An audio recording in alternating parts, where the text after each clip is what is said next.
Hi, everybody. A few weeks ago, we launched an important new part of the Affordable Care Act. It's called the Marketplace, and for Americans without health insurance and Americans who buy insurance on their own because they can't get it at work, it's a very big deal. If you're one of those people, the Affordable Care Act makes you part of a big group plan for the first time.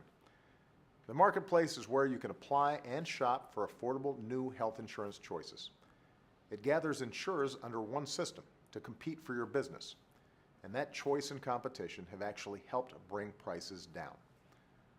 Ultimately, the easiest way to buy insurance in this marketplace will be a new website, healthcare.gov. But as you may have heard, the site isn't working the way it's supposed to yet. It's frustrating for all of us who've worked so hard to make sure everyone who needs it gets healthcare. And it's especially frustrating for the Americans who've been trying to get covered. The site's been visited more than 20 million times so far. Nearly 700,000 people have applied for coverage already, and that proves just how much demand there is for these new, quality, affordable healthcare choices. And that's why, in the coming weeks, we are going to get it working as smoothly as it's supposed to. We've got people working overtime 24/7 to boost capacity and address these problems every single day. But even as we improve the website, remember that the website isn't the only way to apply for coverage under these new plans. We've updated healthcare.gov to offer more information about enrolling over the phone, by mail, or in person with a specially trained navigator who can help answer your questions. Just call 1-800-318-2596 or visit localhelp.healthcare.gov. And don't worry, these plans will not sell out. We're only a few weeks into a 6-month open enrollment period, and everyone who wants insurance through the Marketplace will get it.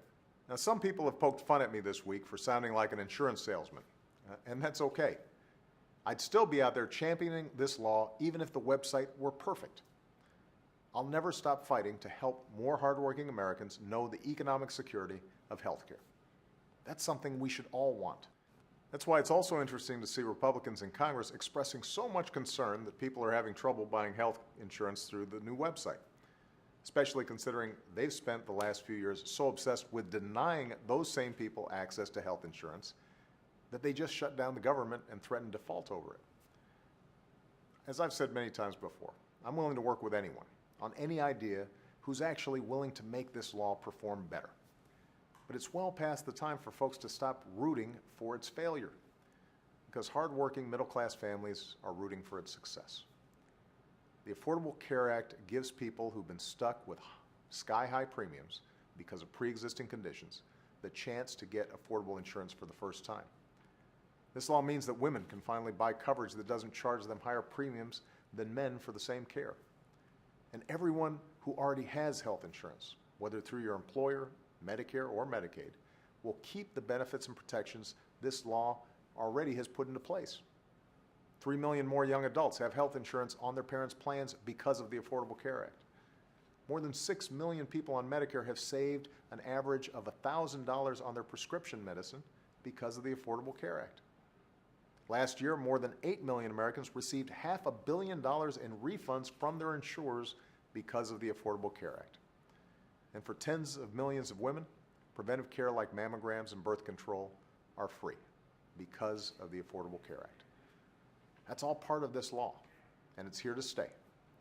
We did not fight so hard for this reform for so many years just to build a website. We did it to free millions of American families from the awful fear that one illness or injury to yourself or your child might cost you everything you'd worked so hard to build. We did it to cement the principle that in this country, the security of health care is not a privilege for a fortunate few, but a right for every one of us to enjoy. We've already delivered on part of that promise, and we will not rest until the work is done. Thanks, and have a great weekend.